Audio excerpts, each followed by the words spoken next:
नमस्कार. महाराष्ट्र वनच्या खुली चर्चामध्ये तुम्हा सर्वांचं स्वागत.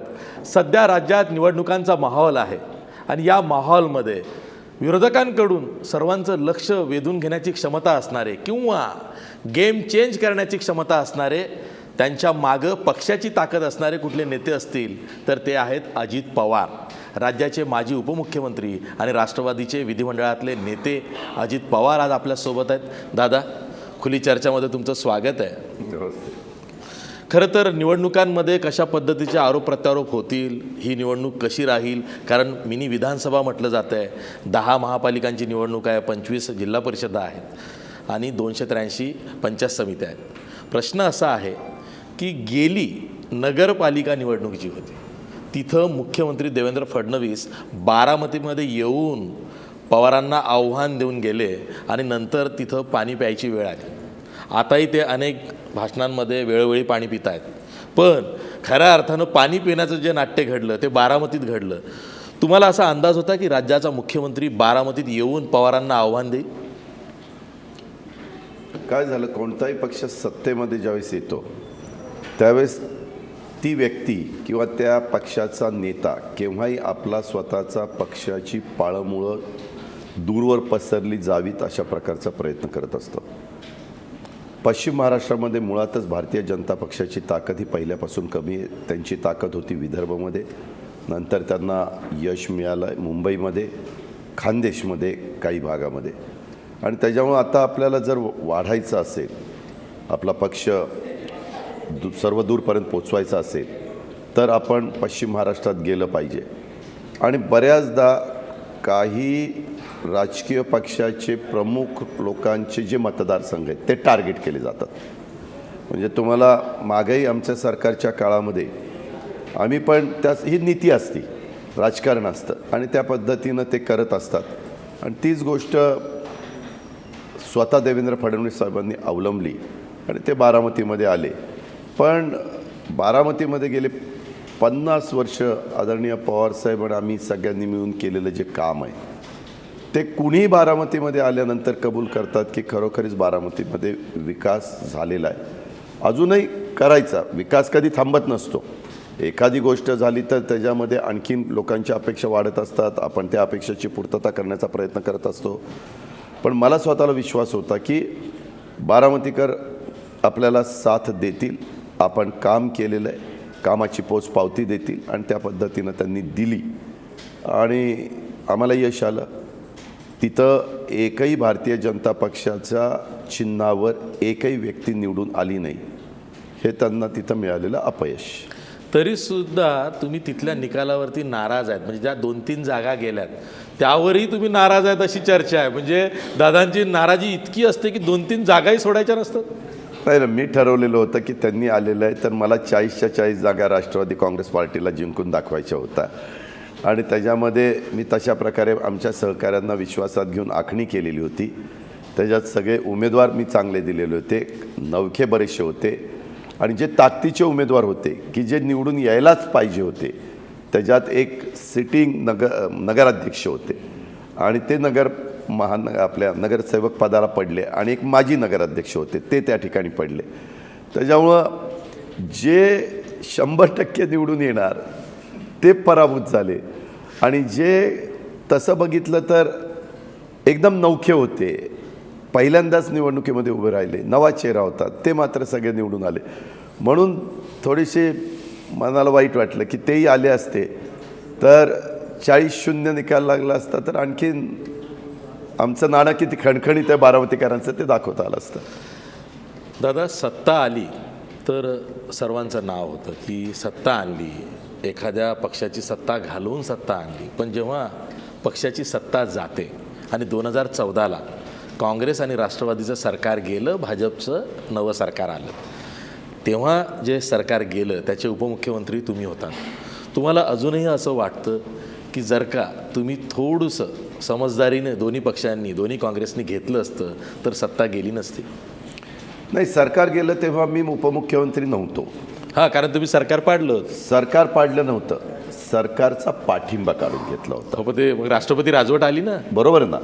जर आम्ही उद्याच्याला वेगळं निवडणूक लढवण्याचा निर्णय घेतल्यानंतर लोक म्हणले असते की एकीकडं सत्तेला हपापलेले आहेत, एकत्र सरकार चालवत आहेत आणि इकडं मात्र एकमेकाच्या विरोधामध्ये टीका टिप्पणी करतायत, असं आम्हाला तरी ते योग्य वाटलं नव्हतं. त्याच्यामुळं आम्ही सांगितलं की आता ह्यांचे आणि आमचे विचारच वेगळे झाले, त्यांचा रस्ता वेगळा आहे, आमचा रस्ता वेगळा आहे. आम्ही स्वतंत्र लढतोय, ते स्वतंत्र लढत आहेत, भाजप स्वतंत्र लढत आहे, शिवसेना स्वतंत्र लढत आहे आणि त्याच्यामुळं आम्ही पाठिंबा त्या ठिकाणी काढून घेतलेला होता.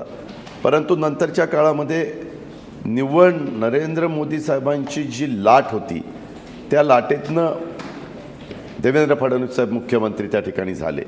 आणि दुसरी गोष्ट मी अनेक ठिकाणी मान्य केले, तुमच्याही ठिकाणी मान्य करतो की राष्ट्रवादी काँग्रेसनी आणि काँग्रेसनी त्यांच्या राज्यामध्ये काम करत असणाऱ्या वरिष्ठांनी थोडंसं समंजस भूमिका घेतली असती तर असं घडलं नसतं. पण एकदा जी गोष्ट घडली ते असं झालं असतं तर तसं झालं असतं असं म्हणण्यात अर्थ नाही. झालं ते झालं आणि आज आम्ही विरोधी पक्षामध्ये काम करतोय, विरोधी पक्षाची भूमिका लोकांच्या समोर मांडतोय. तुम्ही म्हणताय वरिष्ठांनी जर का समजदारीची भूमिका घेतली असती तर तुम्हाला तेव्हाचे मुख्यमंत्री पृथ्वीराज चव्हाण यांच्याविषयी म्हणायचं. पृथ्वीराज चव्हाण यांची भूमिका महत्त्वाची होती, ते तुम्हाला दोष देत आहेत, तुम्ही त्यांना दोष देताय. मी बोलताना सांगितलं दोघांच्याही वरिष्ठ महाराष्ट्रामध्ये काम करत असणाऱ्यांनी समन्वयाची भूमिका, समंजस भूमिका ही घ्यायला पाहिजे होती. त्याच्यात दोघांचंही इगो म्हणा किंवा दोघांनी पण थोडंसं तुटेपर्यंत आणलं म्हणा, त्याचा फटका बसला ना. पृथ्वीराज चव्हाणांची भूमिका याला घेऊन राष्ट्रवादीमध्ये नेहमीच एक वेगळी भूमिका राहिलेली आहे. अजूनही राष्ट्रवादीचे नेते तुमच्या सकट पृथ्वीराज चव्हाणांना दोष द्यायला मागे पुढे बघत नाहीत. पण तेव्हा पृथ्वीराज चव्हाणांनी खरंच जेव्हा आपण निवडणुकांना सामोरे जातो आहोत अशा वेळी थोडी समजदारीची भूमिका घ्यायला पाहिजे होती. जी घटना घडली अशी जी त्याच्यामध्ये आता पुन्हा ती चर्चा करण्यात अर्थ नाही. विलासरावजी देशमुख मुख्यमंत्री होते, सुशीलकुमार शिंदेसाहेब मुख्यमंत्री होते, अशोकराव चव्हाणसाहेब मुख्यमंत्री होते. त्यांच्याही कारकिर्दीमध्ये आम्ही निवडणुकांना सामोरं गेलो. त्यावेळेस निवडणुकीमध्ये आम्हाला यश मिळालं दोघांनाही, आघाडी सरकारला. पुन्हा आम्ही सरकार चालवायला लागलो. तशा पद्धतीनं शेवटच्या टप्प्यात घडलं नाही आणि ती खंत निश्चितपणे आम्हाला आहे. त्याचा फटका दोन्ही पक्षांना बसला, कार्यकर्त्यांना बसला, कित्येक आमच्या आणि त्यांच्या उमेदवारांना बसला. हे आम्ही नाकारत नाहीच. हा प्रश्न इतका खोदून विचारण्याचं एक कारण असं आहे की जेव्हा 2014 विधानसभा निवडणुकांचे निकाल लागले, इव्हन जसं ट्रेंड आले आणि निकाल फायनल होण्यापूर्वीच राष्ट्रवादीच्या वतीनं प्रफुल्ल पटेल आणि सुनील तटकरेंनी हे जाहीर केलं की आमचा बाहेरून पाठिंबा नव्या सरकारला म्हणजे भाजप सरकारला राहील. आणि त्यामुळं मग काँग्रेसचे नेते म्हणायला सुटले किंवा म्हणत सुटले की राष्ट्रवादीच्या हेच मनात होतं, म्हणूनच त्यांनी आमची आघाडी आधी तोडली आणि सगळे स्वबळावर लढले आणि आता त्यांना भाजपबरोबर जायचं. अजिबात आम्हाला भाजपबरोबर जायचं नाही हे मी स्पष्ट करतो ह्या निमित्तानं महाराष्ट्रातल्या जनतेच्या समोर. शेवटी आमचे वरिष्ठ नेते आदरणीय पवारसाहेब घेतील तो अंतिम निर्णय असतो, परंतु साधारण राज्यामध्ये काम करत असणाऱ्यांनाच विश्वासामध्ये घेऊन चर्चा करून पवारसाहेब तो निर्णय त्या ठिकाणी घेत असतात. त्याच्यामुळं ह्या गोष्टीला मी अधिक त्या ठिकाणी महत्त्व देत नाही. आम्ही त्या बाबतीमध्ये आता पुढं कसं समविचारी लोकांनी एकत्र येऊन काम केलं पाहिजे आणि भाजपसारख्या जातीवादी पक्षाला आपण बाजूला केलं पाहिजे, हीच आमच्यासारख्यांची भूमिका आहे आणि त्या पद्धतीनं आमचा प्रयत्न चालू आहे. तुम्ही थेट तुमचा अजेंडा जाहीर करताय की आता राष्ट्रवादी काँग्रेस भाजप विरोधी आहे. आता सध्याच्या घडीला शिवसेना सरकारचा पाठिंबा काढेल नाही काढेल अशी चर्चा सुरू आहे. राष्ट्रवादी काँग्रेसनं तर भूमिका घेतलेली आहे की मध्यावधी निवडणुकांसाठी राष्ट्रवादी काँग्रेस तयार आहे. किंबहुना शरद पवार साहेबांनीच आधी सांगितलं की राज्यात मध्यावधी निवडणुका होऊ शकतात. तुमचं स्वतःचंही एक वेगळं ॲनालिसिस आहे की भाजप विरोधात इतर सर्व पक्ष मिळून 150 आमदार. तर नेमकं या क्षणाला अजितदादांना काय वाटतं आहे, हे सरकार तरेल पडेल की राहील? शिवसेनेने ह्या सरकारचा पाठिंबा काढून घेतला तर हे सरकार पडेल आणि शिवसेनेने नुसतंच दमाची भाषा दाखवली किंवा जरतरची भाषा केली किंवा भीती दाखवण्याची न्यूज दिल्या तर हे सरकार पडायचं काही कारण नाही. सरकार टिकवायचं का सरकार घालवायचं हे आजच्या महाराष्ट्राच्या असणाऱ्या राजकीय पक्षांचा विचार केला तर एकमेव शिवसेनेच्या हातामध्ये आहे. त्यांनी जर सरकार पाडलं तर हे सरकार पडेल. त्यांनी नुसतेच राजीनामे खिशात ठेवले तर हे सरकार पडणार नाही. पण शिवसेनेनं नुसतेच राजीनामे खिशात ठेवले तर त्यात नुकसान शिवसेनेचंच नाही का लाँग टर्ममध्ये? नाही, शेवटी आता तोही पक्ष, मागे मुख्यमंत्री त्यांचे होते, आज पण सरकारमध्ये 5 कॅबिनेट मंत्री, 7 राज्यमंत्री, 12 लोक त्यांचे आहेत, सत्तेमध्ये ते सहभागी आहेत. त्यांचे पण काही निर्णय घेणारे जे व्यक्ती असतील त्यांनी काहीतरी आराखडे बांधले असतील ना. ते काही नवे नाही आहेत, ते अनेक वर्ष राजकारणामध्ये मुरलेली लोक आहेत. त्याच्यावर काहीतरी त्यांनी निश्चितपणे विचार केला असावा असं मला वाटतं. पण तुम्हाला शिवसेना ज्या पद्धतीनं भाजपच्या विरोधात, खास करून मुख्यमंत्र्यांच्या विरोधात उभी ठाकली आहे आणि रोज शिवसेना पक्षप्रमुख उद्धव ठाकरे मुख्यमंत्र्यांवर आणि भाजपवर आणि पंतप्रधान मोदींवर आरोप करतायत, त्यामुळे सरकारच्या प्रतिमेवरती जनमानसामध्ये परिणाम झाला असं वाटतंय? निश्चितपणे प्रतिमेवर परिणाम होणार, परंतु हा परिणाम होत असताना शिवसेनेने येणाऱ्या स्थानिक स्वराज्य संस्थांमध्ये पुन्हा त्यांना जिंकायचे, त्याच्यावर आक्रमक भूमिका घेतल्याशिवाय कसं आहे, लोकांना गुळमुळीत बोलून त्या ठिकाणी चालत नाही. लोकांना कुठलाही पक्ष किंवा कुठल्याही पक्षाचा नेता आक्रमकपणा त्यांनी दाखवला तर लोक ते थोडंसं विचारपूर्वक ऐकतात आणि त्याबद्दल विचार करतात आणि मग पुढचा निर्णय घेतात. त्याच्यामुळं आज शिवसेनेच्या अस्तित्वाचा प्रश्न आहे. कारण शिवसेनेच्या हातातनं जर मुंबई महानगरपालिका गेली तर शिवसेनेला महाराष्ट्रामध्ये खूप मोठा फटका बसेल. शिवसेना वाढण्याचं, राज्याच्या वेगवेगळ्या भागात पोचण्याचं काम कशामुळे झालं तर शिवसेनेच्या हातात 35 ते 40 हजार कोटी रुपयेचं बजेट असणारी मुंबई महानगरपालिका, देशाची आर्थिक राजधानी, ही त्यांच्या हातामध्ये असल्यामुळं अनेक शिवसैनिकांना त्याच्यातनं कमी अधिक प्रमाणामध्ये मदत होत असते, नगरसेवकांना मदत होत असते, पक्षाच्या वरिष्ठांना त्याच्यातनं मदत होत असते, निर्णय घेता येत असतात, त्यांना जर कामं करायचीच असतील तर काम करता येऊ शकतं. अशा प्रकारची एकंदरीत गोष्ट आहे. त्याच्यामुळं शिवसेनेला आता दिसतंय, भारतीय जनता पक्षाला दिसतंय की शिवसेनेला आपण कमी केल्याशिवाय, शिवसेनेला आपण त्या ठिकाणी हटवल्याशिवाय आपलं वर्चस्व मुंबईवर येऊ शकत नाही. आणि त्याच्यामुळं भारतीय जनता पक्षाने ती भूमिका घेतली, ती आज घेतलेली नाही. यांचं सरकार आल्यापासून फार नियोजनबद्ध पद्धतीनं ह्या राज्याच्या मुख्यमंत्र्यांनी ते आराखडे मनामध्ये बांधलेले होते आणि तशा पद्धतीनं त्यांची पावलं चाललेली होत्या.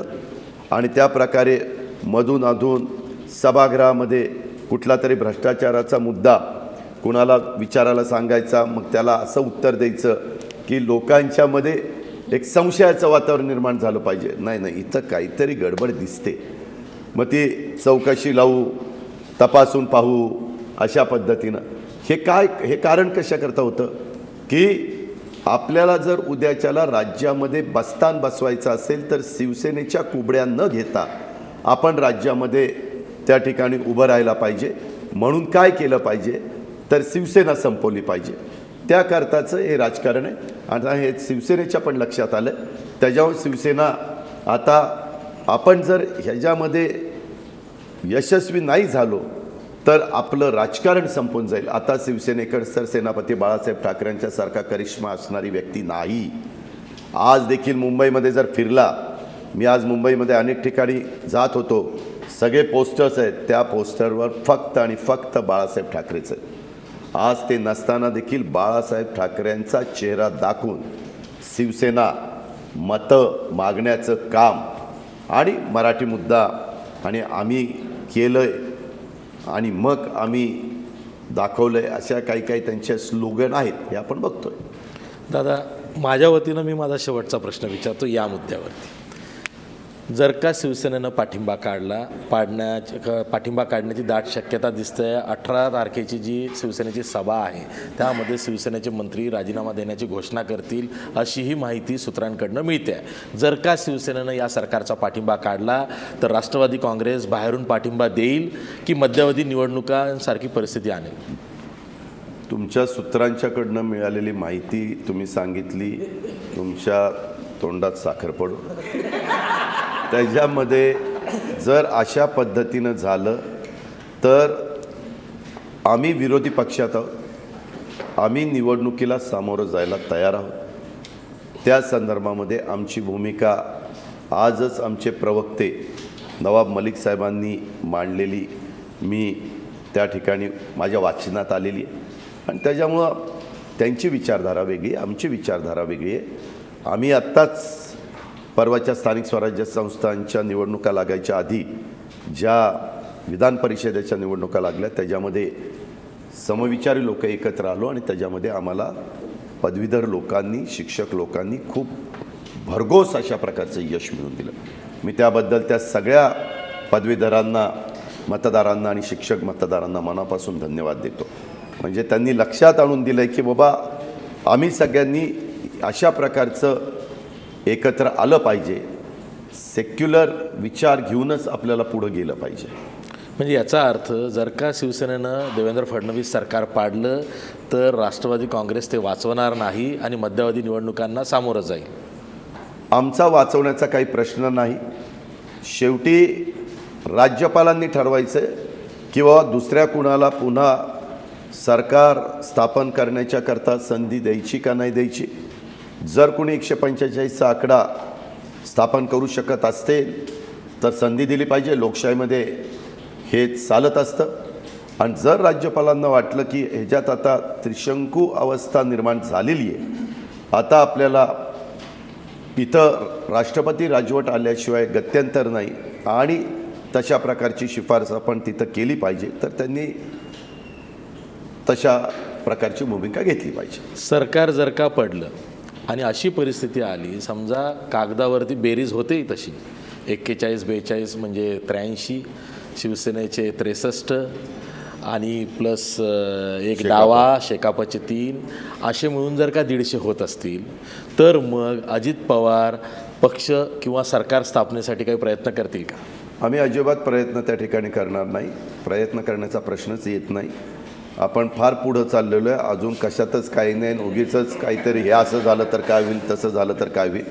परंतु हा फॉर्म्युला तुम्हीच सांगितला 3 दिवसापूर्वी. सांगितलं मान्य आहे ना. मी ह्याच्याकरता सांगितलं की एवढी लोक बाजूला गेल्यानंतर सरकार टिकू शकत नाही.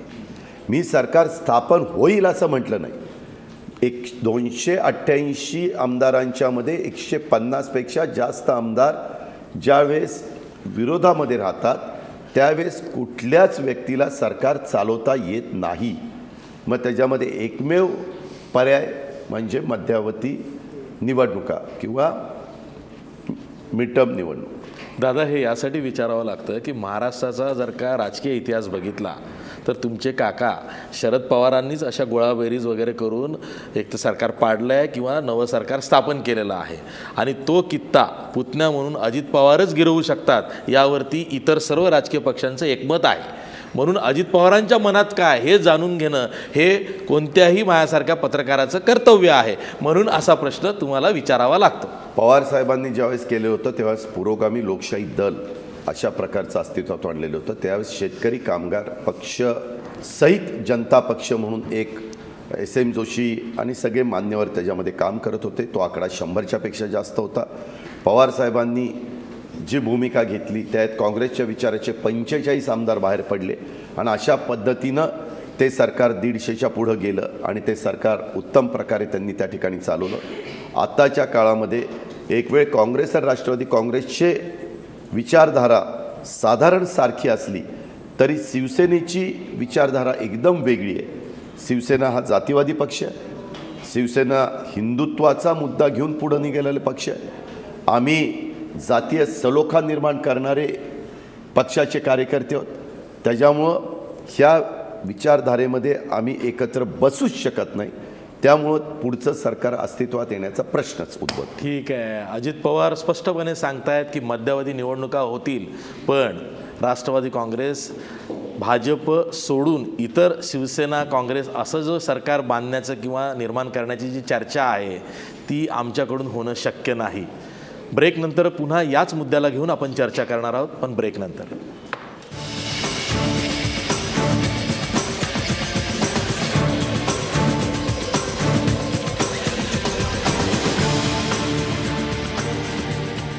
ब्रेकनंतर पुन्हा तुमचं स्वागत. आज आपल्यासोबत राष्ट्रवादीचे लोकप्रिय नेते अजित पवार आहेत आणि त्यांना सर्वांनाच प्रश्न विचारायचे आहे. पंकज, तुम्ही मगाशी म्हणालात की सरकार पाडायचं की नाही पाडायचं हे शिवसेनेच्या हातामध्ये. खरं तर शिवसेनेचं उपद्रव मूल्य सरकारमध्ये असून जास्त आहे. खरं तर हे उपद्रव मूल्य विरोधी पक्षाचं असायला पाहिजे होतं. सरकार पाडायचं नाही पाडायचं हे विरोधी पक्षांनी च्या हातात असायला पाहिजे. का असं होतं? विरोधी पक्षाची चर्चाच होत नाही आहे, सत्ताधाऱ्यांचीच चर्चा होते. उपद्रव मूल्यही त्यांचंच जास्त आहे. सरकार पाडण्याच्या करता जेवढी संख्या असायला पाहिजे आमदारांची तेवढी 41 अधिक 42 83मध्ये होऊ शकत नाही. त्याच्यामुळं आम्ही त्याच्या संदर्भामध्ये जास्त कुठली भूमिका घेऊ शकत नाही. आमची भूमिका काय आहे, उद्याच्याला त्यांनी त्यांचा पाठिंबा काढून घेतला तर ते सरकार राहू नये एवढाच आम्ही त्या ठिकाणी प्रयत्न करणार. आणि आताच्या काळामध्ये नोटाबंदींचा मुद्दा किंवा सर्वसामान्य माणसांना गेल्या 2-2.5 वर्षामध्ये भाजपचं केंद्रात आणि राज्यामध्ये आलेल्या सरकारचा तसा बघितलं तर काही फार मदत झाली असं दिसत नाही आहे. कुठला एक निर्णय तुम्ही जर दाखवला की हा निर्णय त्यांच्या 2 वर्षाच्या काळातला लोकप्रिय निर्णय आणि ते महाराष्ट्रातल्या जनतेनी त्यांना पटलेला निर्णय, तर आम्ही कुठलीही गोष्ट ऐकायला विरोधी पक्षाचं उपद्रव मूल्यच दिसत नाही की सरकारला कुठली भीती वाटेल किंवा विरोधी पक्षाचा वचक असेल असं दिसत नाही. उपद्रव मूल्य सरकारचं कमी दिसतं. विरोधी आम्ही गेल्या काही महिन्यामध्ये 13-14 प्रकरणं भ्रष्टाचाराची बाहेर काढली. त्याच्यामध्ये एका प्रकरणात मुख्यमंत्र्यांना खडसेसाहेब नको होते, त्यांनी बरोबर खडसेसाहेबांना त्याच्यातनं बाजूला काढलं. म्हणजे त्यांच्या स्वतःच्या काटा त्यांनी बाजूला काढायचं काम केलं. बाकीच्यांना त्यांना बाजूला करायचं नाही, त्याच्यामुळे ते सरळ सभागृहामध्ये सांगतात की आम्ही ते क्लीन चिट देऊन टाकतात आणि भ्रष्टाचार झाला नाही म्हणून सांगतात. वास्तविक आम्ही आता सातत्याने वेगवेगळ्या पद्धतीनं महाराष्ट्रामध्ये फिरत असताना हीच गोष्ट सांगतो की शेतकरी विरोधी कसं सरकार आहे, शेतकऱ्यांच्या मालाला कशा किमती नाही आहेत, कशा किमती पडलेल्या आहेत, कसं शिक्षकांच्या विरोधी सरकार हे काम करतं आहे, कसं कामगारांच्या विरोधी हे सरकार काम करतं आहे, कुठेही नवी गुंतवणूक येऊ पाहत नाही आहे किंवा जी आश्वासन दिली त्या आश्वासनाची पूर्तता होऊ शकत नाही. त्या पद्धतीनं आता काँग्रेस पण काम करतं आहे, आम्ही पण आमच्या परीनं काम करतो आहे आणि ते काम आम्ही सुरू केलेलं. पण दादा, प्रश्न असा आहे ना, जेव्हा भ्रष्टाचाराच्या मुद्द्याला घेऊन मुख्यमंत्रीच बोलत आहेत तेव्हा विरोधक म्हणून तुम्हाला तेवढा से नाही आहे भ्रष्टाचाराच्या मुद्द्यावर बोलण्याचा. कारण का तर राष्ट्रवादी काँग्रेसच भ्रष्टाचाराच्या आरोपामध्ये अडकलेली आहे. तुमच्याही विरोधात ACBची कारवाई सध्या सुरू आहे. त्यामुळं वारंवार ही चर्चा असते की अजित पवार आणि राष्ट्रवादीचे हात दगडाखाली मुख्यमंत्र्यांनी ठेवलेले आहेत, त्यामुळं ते सामंजस्याची भूमिका भाजपबरोबर घेतात. मी आत्ता एवढी स्पष्ट मतं माझी सांगितली तरी जर तुम्ही म्हणत असाल की आम्ही राष्ट्रवादीवाली सामंजस्य भूमिका घेतो तर त्याला काही अर्थ नाही. आम्ही अजिबात सामंजस्य भूमिका घेत नाही आहे. एक गोष्ट आहे, आमच्यावर वारेमाप आरोप करून आम्हाला बदनाम करण्याचा प्रयत्न त्यावेळेसच्या भाजप शिवसेनेच्या नेत्यांनी आणि पक्षांनी केला. त्यांचं सरकार आलं. सरकार आल्यानंतर आम्ही चौकशी करू असं त्यांनी आश्वासन जनतेला दिलं होतं. त्या प्रकारे चौकशी 2 वर्षापासून चालू आहे. चौकशीला पूर्णपणे सहकार्य करण्याची भूमिका मी त्याच्यामध्ये घेतलेली आहे आणि त्यांनी विचारलेल्या प्रश्नावलीला मी उत्तरं दिलेली आहे. त्याच्यामुळं आता त्यांनी त्याच्याबद्दलचा निर्णय घ्यायचा. मला तेच पाहिजे की माझ्या जर चुका असतील तर मी दोषी ठरेन, माझ्या जर चुका नसतील तर ते सत्य जनतेच्या समोर येईल.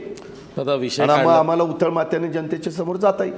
दादा, विषय तुम्ही काढलात म्हणून मला तुम्हाला थेट प्रश्न विचारायचा, आणि हा प्रश्न विचारायचा 2 वर्षापासून माझ्या मनात आहे.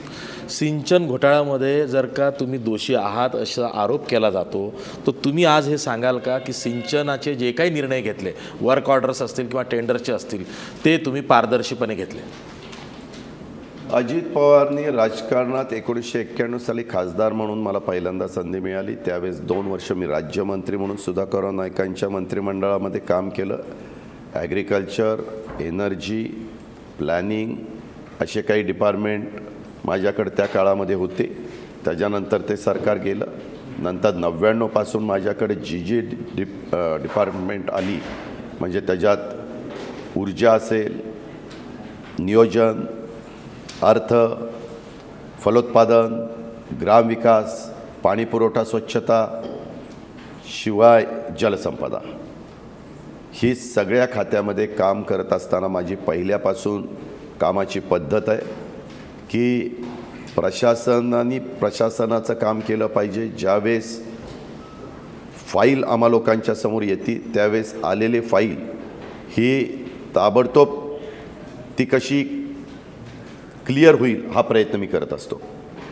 जर फाईल ताबडतोब क्लिअर केली तर काही असंही म्हणू शकतात काय थांबून पण नाही ठेवली, लगेच फाईल क्लिअर केली. फाईल जर ठेवली काहीतरी यांची अपेक्षा दिसते म्हणून फाईल ठेवली.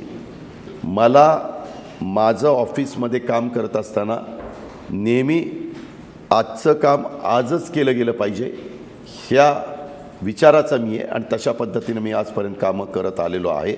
मी कामं करताना पारदर्शकच कामं केलेली आहेत. माझ्याकडे आज पुणे, पिंपरी चिंचवड महानगरपालिका आमच्या विचाराच्या लोकांच्याकडे, जिल्हा मध्यवर्ती सहकारी बँक आहे. ज्या ज्या संस्था आम्हा लोकांच्या मार्गदर्शनाखाली चालतात तिथं अतिशय स्वच्छ आणि पारदर्शकपणे चालवण्याचा आमचा सगळ्यांचा प्रयत्न त्या ठिकाणी असतो.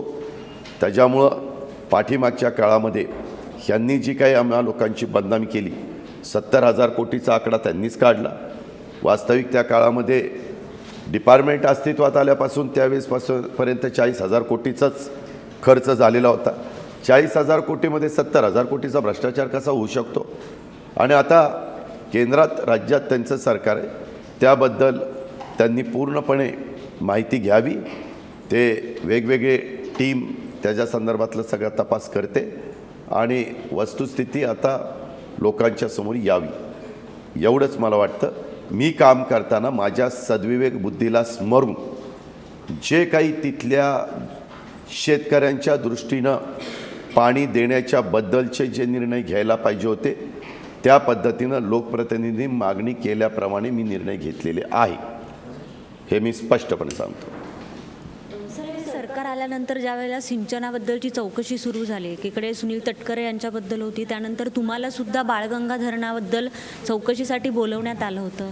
नेमकी काय चौकशी त्या ठिकाणी झाली? कारण अजूनही त्या प्रकरणात क्लीन चिट असं लिहिलेलं नाही आहे. तर नेमकी काय चौकशी झाली, काय ते प्रकरण कुठपर्यंत आहे? त्यांनी आम्हाला विचारले जे प्रश्न होते, नियमावली होती, त्याची सगळी उत्तरं आम्ही लोकांनी दिलेली आहे.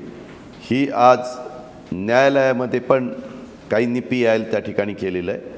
आणि तुम्हाला पाहिजे असेल तर माझ्याकडे जी काही प्रश्नावली आलेली आहे, त्यांनी जे प्रश्न विचारले त्याला काय मी उत्तरं दिली. आज माहितीच्या अधिकारात सगळी माहिती मिळू शकते. मी महाराष्ट्रातल्या जनतेला ती माहिती उघड करायला केव्हाही तयार आहे.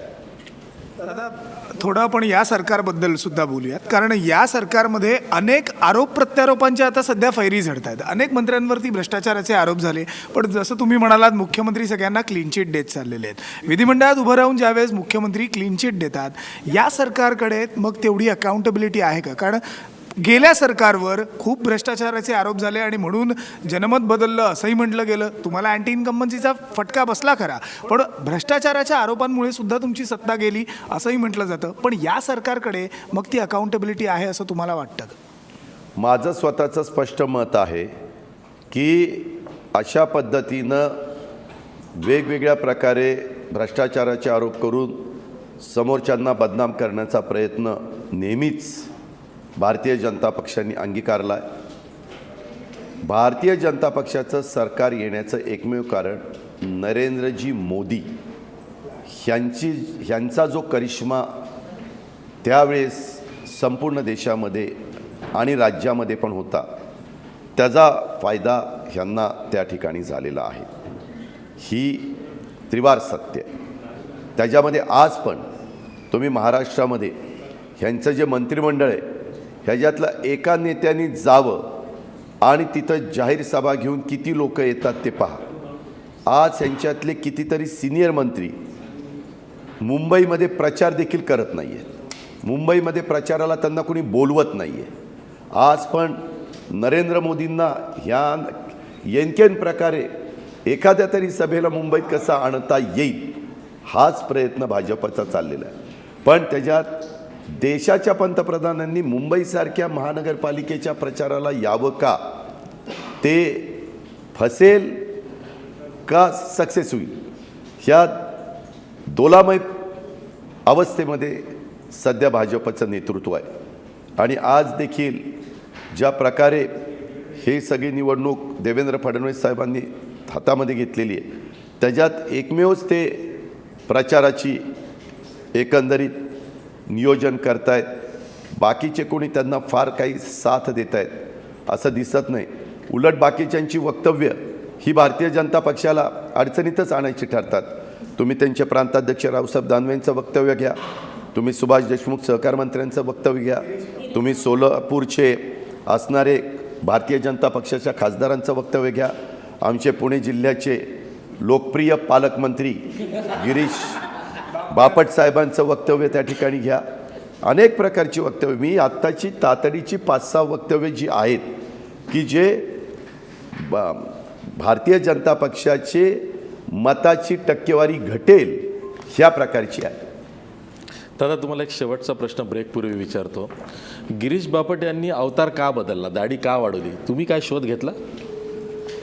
कदाचित त्यांना जवळच्या कोणीतरी सांगितलं असेल की आता 65ला आपण आलाय, पण दाढी वाढवली आणि ती दाढी काळी केल्यानंतर तुम्ही अतिशय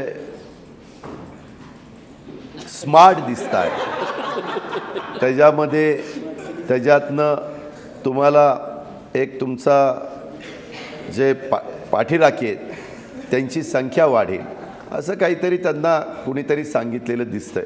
आणि बऱ्याचदा माणूस उतार वयात असं कुणी काही सांगितलं तर फार सिरियसली घेतो आणि त्याची अंमलबजावणी करण्याचा प्रयत्न करतो असं मला काहींनी कानावर घातलंय, त्याच्यावरून मी बोलतो. काहींकडनं अशी चर्चा कानावर आली आहे की गिरीश बापट पाटील असं नवीन आडनाव त्यांनी केलं अवतार बदलून.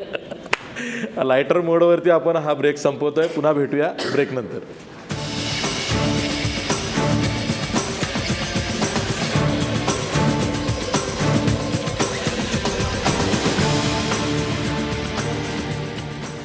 ब्रेकनंतर पुन्हा तुमचं स्वागत. आपल्यासोबत अजित पवार आहेत. अजितदादा, तुम्ही गेल्या 14 वर्षाच्या सत्तेच्या काळामध्ये 4 मुख्यमंत्री बघितले. विलासराव देशमुख, सुशीलकुमार शिंदे, अशोक चव्हाण आणि पृथ्वीराज चव्हाण. आणि आताचे मुख्यमंत्री तुम्ही बघता आहात ते भाजपचे आहेत. ज्या पद्धतीनं पारदर्शी किंवा पारदर्शक कारभार किंवा ट्रान्सपरन्सी हा मुद्दा घेऊन सेना भाजपचे नेते, त्यामध्ये मुख्यमंत्री आणि उद्धव ठाकरे आहेत, एकमेकांवर आरोप करतात. आणि ते जे आरोप आहेत ते काँग्रेस राष्ट्रवादीच्या काळातल्या आरोपांपेक्षा वेगळे आहेत. हे व्यक्तिगत आरोप आहेत. मग दोघंही एकमेकांवर, मग महापालिकेवरनं असेल किंवा राज्य सरकारवरून असेल, भ्रष्टाचाराचे आरोप करतात. तुम्ही हे जे मुख्यमंत्री आहेत सध्याचे देवेंद्र फडणवीस, ज्या पद्धतीनं भाषणं करतात त्याकडे कसं बघता? कसं आहे, मुख्यमंत्री स्वतः पारदर्शकपणाचा बराच डिंगोरा पेटवत आहेत. पण आता जर तुम्ही जाहिरातबाजी बघितली, नोटाबंदी झाल्यानंतर ज्या प्रकारे जाहिरातबाजी आणि खर्च भारतीय जनता पक्ष करतोय, हा काय असा तसा खर्च होऊ शकत नाही. निश्चितपणे यांना जो काही निधी मिळाला तो कसा मिळाला, कुणी दिला, कसा एवढा खर्च, कशा सगळ्या शहरांच्यामध्ये एवढ्या मोठ्या जाहिराती, पेपरमध्ये जाहिराती, टी व्हीवर जाहिराती. आज अनेकांना पक्षामध्ये घेत असताना त्यांचे काही दलाल लोक सांगतात की तुमचा संपूर्ण खर्च पक्ष त्या ठिकाणी करेल, तुम्ही फक्त पक्षात या आणि तिकीट घ्या, बाकीची जबाबदारी आमची. हे जे काही चाललं आहे हे काही फार पारदर्शकपणे चाललं आहे असं कुणीच दावा करू शकत नाही. आणि मी छातीठोकपणे सांगतो की यांनी किती तसा आव आणला तर त्याच्यात अजिबात तथ्य नाही आहे. राष्ट्रवादीची पुणे आणि पिंपरी चिंचवडमध्ये सत्ता आहे. आमची पुण्याची ब्युरो चीफ प्राची कुलकर्णी, तुम्हाला प्रश्न विचारायचा. प्राची, दादा, खरं तर 4 प्रश्न आहेत, एका पाठोपाठ एक विचारते, तुम्ही एका पाठोपाठ एक उत्तरं द्या. पहिला प्रश्न अर्थातच आहे की अगदी शेवटच्या क्षणी का होईना तुमचं काँग्रेसचं मनोमिलन झालं आहे पुण्यामध्ये. विश्वजित कदम, रमेश बागवे यांच्याबरोबर बैठकांचा धडाका तुम्हाला लावावा लागला होता, स्वतः लक्ष घालावं लागलं होतं. पण आता हेच काँग्रेसचे नेते, अनेक नेते यातले जे नाराज आहेत ते तर आहेच, पण अनेक उमेदवारसुद्धा कलमाडींच्या भेटीला जात आहेत. कलमाडींचं तुमचं सख्य सगळ्यांनाच माहिती आहे आणि आता कलमाडी लाव, काँग्रेस बचाव अशी घोषणा पुण्यामध्ये काँग्रेसच्या नेत्यांकडनं व्हायला लागली आहे. याबाबत काय भूमिका आहे? दुसरा प्रश्न अगदी अनेक म्हणजे सिंचन घोटाळ्यांचा उल्लेख झाला, पण अनेक वादामध्ये अनेक घोटाळ्यांमध्ये गेल्या तुमची सत्ता असण्याच्या काळामध्ये वारंवार तुमचं नाव येत राहिलं. जसं केंद्र सरकारच्या बाबतीत 2G स्कॅम असेल किंवा इतर घोटाळ्यांच्या बाबतीत उल्लेख व्हायचा, तसंच इथे सुद्धा गोटवड्याच्या फार्म हाऊसपासनं ते सिंचन घोटाळ्यापर्यंत एक वाद दादांच्या भोवती कायम फिरत राहिला. हे सगळं काय होतं? BJPची कॅम्पेन स्ट्रॅटेजी की काय प्रकार म्हणायचा याला? तिसरा प्रश्न आहे जो आत्ता पुणेकरांच्या मनामध्ये आहे. भरपूर आयाराम गयाराम यावेळेला झाले, कोण कुठल्या पक्षात आहे याचा काही गोंधळ लोकांना कळत नाही आहे. पण या सगळ्या पार्श्वभूमीवरती आज भाजप आणि राष्ट्रवादीचा जाहीरनामा पाहिला तर smart city, JICA, metro, BRT हेच मुद्दे म्हणजे सेम टू सेम जाहीरनामा हा भाजप आणि राष्ट्रवादीचा कसा काय असू शकतो हा सवाल पुणेकर विचारतायत. आणि चौथा शेवटचा प्रश्न, पुण्यातले तुमचे राष्ट्रवादीचे उमेदवार शांताबाईच्या तालावर नाचतायत. प्रिया गदादे पाटलांचा हा व्हिडिओ तुम्ही पाहिला का? नाही, मी शेवटचा जो प्रश्न विचारला तो काही व्हिडिओ पाहिलेला नाही आहे, कारण मी आत्ता सध्या महाराष्ट्रातच दौऱ्यावर आहे. परंतु शेवटच्या टप्प्यामध्ये मी 2 दिवस पुण्याला आणि 2 दिवस पिंपरी चिंचवडला दिलेले आहेत. त्यावेळेस आल्यानंतर ती सगळी वस्तुस्थिती माझ्या पाहण्यात येईल आणि मी ती जरूर पाहीन. परंतु निवडून येण्याच्या करता, मतदारांना आकर्षित करण्याच्या करता, मतदारांना उमेदवाराच्याबद्दल विश्वास वाटण्याच्या करता ज्या ज्या काही निवडणुकीच्या स्ट्रॅटेजी वापरायच्या असतात त्या सगळ्या गोष्टी माझ्या उमेदवारांनी केल्या पाहिजे. पुणेकर फार चोखंदळ आहेत. पुणेकरांचा विश्वास संपादन करण्याच्या करता आम्ही उद्याच्याला पारदर्शकपणे काम करणार आहोत. हा एक त्या ठिकाणी ठाम विश्वास हा पुणेकरांना देण्याची गरज आहे आणि तो आम्ही त्या बाबतीमध्ये देऊ. दुसरी गोष्ट मला एक सांगायची की पुणेकर निश्चितपणे दलालांच्या आणि गुंडांच्या हातात पुणे द्यायचं का? आम्ही लोकांनी गेल्या 5 वर्षामध्ये पुण्याचा कारभार केला, त्यांच्या हातामध्ये पुणे द्यायचं हा विचार आता पुणेकरांनी करायचा आहे. तुम्ही बघताय भारतीय जनता पक्षाने कुणाला पक्षामध्ये घेतलं आहे, तिकीटं वाटप कोण करतं आहे, त्यांचं पुण्याची नाळ कशा प्रकारची आहे, पुण्याच्या विकासाच्यामध्ये त्यांचं योगदान काय, ह्या सगळ्या गोष्टी पुणेकरांनी बारकाईनं त्या ठिकाणी पाहाव्यात. तिसरी गोष्ट, जे काही तुम्ही आरोप माझ्यावर जलसंपदा विभागाच्या संदर्भात झाले आणि अनेक गोष्टीचा तुम्ही उल्लेख केला, माझी त्याबद्दलची भूमिका एवढीच आहे. केंद्रात भारतीय जनता पक्षाचं सरकार आहे, राज्यात भारतीय जनता पक्षाचं सरकार आहे. भाजप शिवसेनेने आम्हा लोकांच्यावर आरोप केलेले होते. त्यांनी ज्या यंत्रणेमार्फत इन्क्वायरी चालू आहे त्यांना जी काही त्यांच्याकडे माहिती असेल ती उपलब्ध करून द्यावी. त्याची उभी आडवी तिरकी सर्व प्रकारची उलट सुलट अशा प्रकारची त्यांनी शहानिशा करावी आणि त्याच्यातून एकदा काय नक्की वस्तुस्थिती आहे, काय नक्की ह्याच्यातलं चित्र आहे हे जनतेच्या समोर यावं. म्हणजे जनता पण त्याच्यातनं ठरवेल की अजित पवार दोषी आहेत का नाही. दोषी असेल तर जनता मला त्याची शिक्षा देईल, दोषी नसेल तर जनता ठरवेल की अजित पवारांवर मधल्या काळामध्ये जे आरोप झाले त्याच्यामध्ये काही तथ्य नव्हतं. पण त्याच्याबद्दलची चौकशी करण्याचा पूर्णपणे अधिकार हा सरकारलाच आहे. सरकारमध्ये आम्ही लोक नाही, सरकारमध्ये भाजप शिवसेनेचे लोक आहेत. आणि अजून कुठलं कलमाडी लावा काँग्रेस. तुम्ही काँग्रेसच्या बद्दल सांगताय, ज्यांना स्वतःला निवडणुका लढवायच्या असतात त्यांना वाटत असतं की समविचारी लोकांनी एकत्र यावं. आम्ही वेगवेगळे विधानसभेच्या निवडणुका लढवल्यानंतर आमची ताकद महाराष्ट्रात किती आहे आणि काँग्रेसची ताकद महाराष्ट्रात किती आहे हे उभ्या महाराष्ट्राने पाहिलं, आम्ही दोन्ही पक्षांनी बघितलं. आता आम्ही एकत्र येऊन ह्या जातीवादी पक्षांचा पराभव करण्याची गरज आहे, पुरोगामी विचार पुढे नेण्याची गरज आहे. आणि त्याच्यामुळं मी शेवटपर्यंत काही ठिकाणी मैत्रीपूर्ण तर मैत्रीपूर्ण, पण 100-1 ठिकाणी तरी एकत्रपणे येऊन आपण आघाडी करू शकत असलो तर ती करण्याचा प्रयत्न आम्ही केला. त्याच्यामध्ये अशोकराव चव्हाण साहेब असतील किंवा बाकीचे तुम्ही आत्ता ज्यांची नावं घेतली ते सगळे सहकारी असतील, आम्हा लोकांच्याकडनं वंदनाताई चव्हाण असतील किंवा प्रशांत जगताप असतील, असं सगळ्यांनी मिळून तो प्रयत्न केला आणि काही प्रमाणात तरी त्याला यश आलं. कारण ह्या बाबतीमध्ये मी खोटं नाही सांगत, काही पत्रकार मित्रांना पण वाटत होतं की इथं काँग्रेस आणि राष्ट्रवादी काँग्रेसनी एकत्र यावं. त्याचबरोबर काही काँग्रेसच्या आणि राष्ट्रवादी काँग्रेसच्या ज्यांना दोन्ही पक्ष हे आता ह्या निवडणुकीच्या निमित्तानं सावरले गेले पाहिजेत असं मनापासून वाटत होतं, तेही अनेक हितचिंतक दोन्ही पक्षांचे मला सांगत होते की हे केलं गेलं पाहिजे आणि म्हणून आम्ही शेवटपर्यंत प्रयत्न केला. जर आपण प्रयत्न केला तर उशिरा का होईना यश मिळतं. तशा पद्धतीनं काही अंश त्याच्यामध्ये यश मिळालेलं आहे आणि त्याचा फायदा निश्चितपणे काँग्रेसच्या जागा वाढण्याच्या करता आणि राष्ट्रवादीच्या पण काही जागा वाढण्याच्या करता होणार आहे.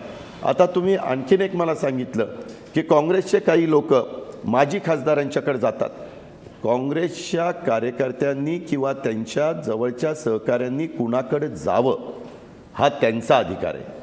आम्ही लोक ज्यावेळेस चर्चा करतो त्यावेळेस पुणेकरांच्या मनामध्ये ज्या लोकांची प्रतिमा चांगली आहे अशा लोकांचा सल्ला घेऊन आपण जर मतदानाच्या करता किंवा मतं मागण्याच्या करता किंवा या निवडणुकीच्या करता समोर गेलो तर त्याचा अधिकचा फायदा हा निश्चितपणे दोन्ही पक्षांना होईल असं मला वाटतं. तिनं पुण्याबाबत खूप पल्लेदार लांब आणि 4 प्रश्न विचारले, त्यामुळे तुमचं उत्तर पण तेवढंच सविस्तर झालं. पण एक प्रश्न अजून आहे. सांगा ना. पुण्यामध्ये भाजप ज्यांना पुढं करताय ते एकेकाळी तुमचे मित्र होते, संजय काकडे, अपक्ष राज्यसभेचे खासदार. आज त्यांना पुढं करून भाजप पुण्यामध्ये तुमचा डाव उलटवायला बघताय. माझे कोणी मित्र वगैरे नव्हते, माझी ओळख जरूर होती. 15-15 वर्ष तुम्ही सरकारमध्ये काम करत असताना अनेक लोकांच्या ओळखी तुमच्या होतात. माझी आणि तुमची पण त्यावेळेस ओळख होती. म्हणजे ओळख असली म्हणजे सगळ्या गोष्टी असतात अशातला भाग. मी काही गैरफायदा नाही घेतला. मी त्यातला भाग सांगतोय ना. मी त्याच्या संदर्भात माझ्याकडे जे डिपार्टमेंट होतं त्या डिपार्टमेंटचा आणि संजय काकडेंचा दुरान्वय देखील संबंध कधी आला नाही. कुणी तपासावं, कुणी त्या ठिकाणी पाहावं. पण आपल्याला माहिती आहे काही लोकांना स्वतःची कामं करत असताना ज्यांचं कुणाचं सरकारी आजपर्यंत जेवढी सरकार आली, जेवढे मुख्यमंत्री झालेत, जेवढे एक जबाबदार मंत्री म्हणून ज्यांच्याकडं लोकांनी पाहिलं त्यांच्याकडं वेगवेगळी लोक जातच असतात. सरकार बदललं तरी त्यांना त्यांची कामं त्या ठिकाणी करून घ्यायची असतात. वास्तविक आता पुणेकरांनी ह्याचा विचार केला पाहिजे. मी आत्ताच शब्द वापरला की पुण्याची आणि पिंपरी चिंचवडची असणारी उद्याची महानगरपालिका ही दलालांच्या आणि गुंडांच्या ताब्यामध्ये द्यायची का ज्या राष्ट्रवादी काँग्रेस पार्टीनं तिथं पारदर्शक कारभार करण्याचा प्रयत्न केला. मी स्वतः त्या दोन्ही महानगरपालिकेमध्ये साहेबांच्या मार्गदर्शनाखाली जेवढं चांगल्यात चांगलं काम करता येईल माझा दावा आहे की तुम्ही जेवढ्या देशामध्ये असणाऱ्या महानगरपालिकेमध्ये गेल्या 5-10 वर्षातली कामं आणि पिंपरी चिंचवडमध्ये झालेली कामं ह्याची कुठंतरी तुलना करा. एक नागरिक या नात्याने तुम्हालाही तुमचं मन सांगेल नाही पिंपरी चिंचवडमध्ये निश्चितपणे विकास झालेला आहे, परंतु अजूनही त्याच्यात पुढंही आम्हाला विकास करायचा. विकास कधी थांबत नसतो. ही पुढं सातत्याने चालणारी ही एक पद्धत आहे आणि त्याच्यातनं पुढं सगळ्या गोष्टी होत राहतील. ही चर्चा अशी सुरू राहणार आहे. राष्ट्रवादी पक्ष म्हटला की शरद पवार, अजित पवार, सुप्रिया सुळे आणि मग त्यांच्यामधले संबंध थोडी बहुत काय असतील, नाराजी, याचीही चर्चा होत असते. त्यावरही आपण चर्चा करणार आहोत, पण ब्रेक नंतर.